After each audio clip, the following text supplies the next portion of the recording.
Hello. Hello. Well, welcome, y'all. And I'll jump right in. Mr. Mill. So Laura's a part of the Doom Patrol now. Yeah. What does that mean for her to be here now instead of the bad guy? Well, is she though? Is she the good guy? Wait a minute. Let's not jump to conclusions. We've all got that asshole in our family that we don't like.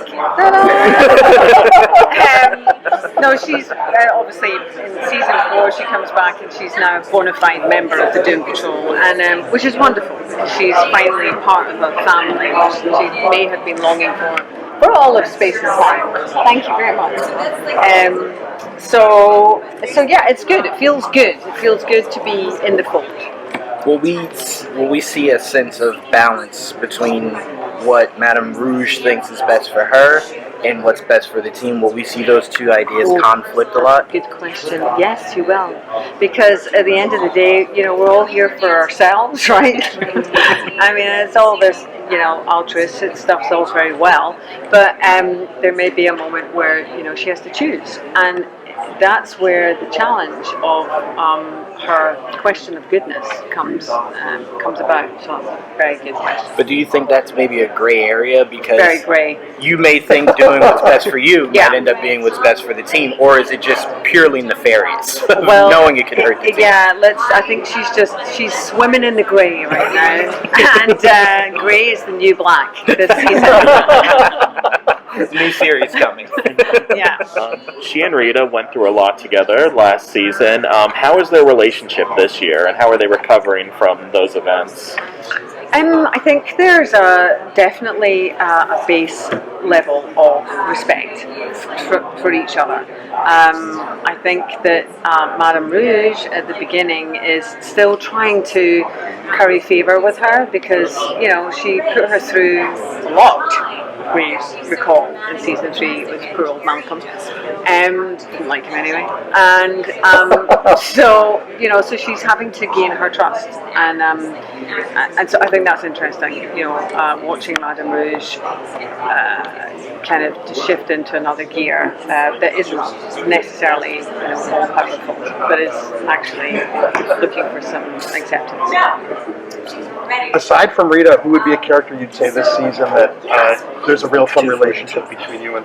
Oh, I don't know. Can I say that? There is one that I absolutely fell in love with, and I know you guys got fall in love with. But I don't know if I can say. I don't know. No, I can't. I don't know. You should. Someone new?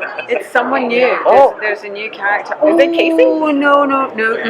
Someone else? No, I liked her. She's a great gal.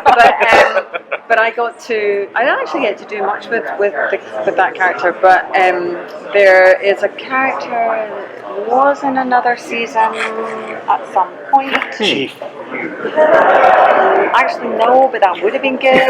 Yeah, in the comics, they were like, Take your name down. Deletion. No, so it's, all I can say is it's not a man. Okay. What can you tease about her dynamic with the current team? With Rouge and the current team. It's interesting because she genuinely is trying to fit in and find her place in the family, and so she's a little on the back foot.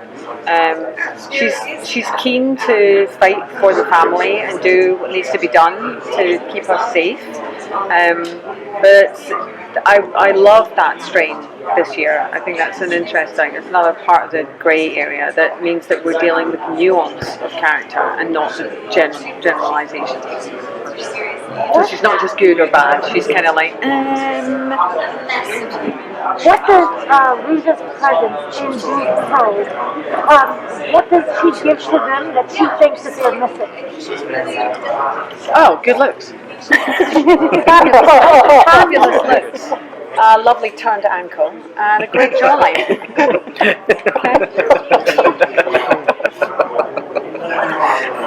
Well, it really does feel like we just scratched the surface. And what was really interesting is in season 3, we got to see kind of the two sides of her, because when she first introduced, she's figuring out, who am I? And then we see the layers peeled back. So when we catch up in season 4, like, where is she going to be going in terms of finding her footing as a character, and how's that been as an actor, just like getting to dive into all these facets of this character?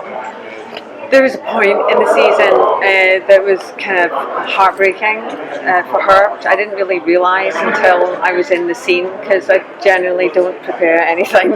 And but for me that kind of works, because I know my lines, I've got my costume on, and then something has to happen on the day, right? And if I'm prepared in that way, then I'm open to anything that might happen, right?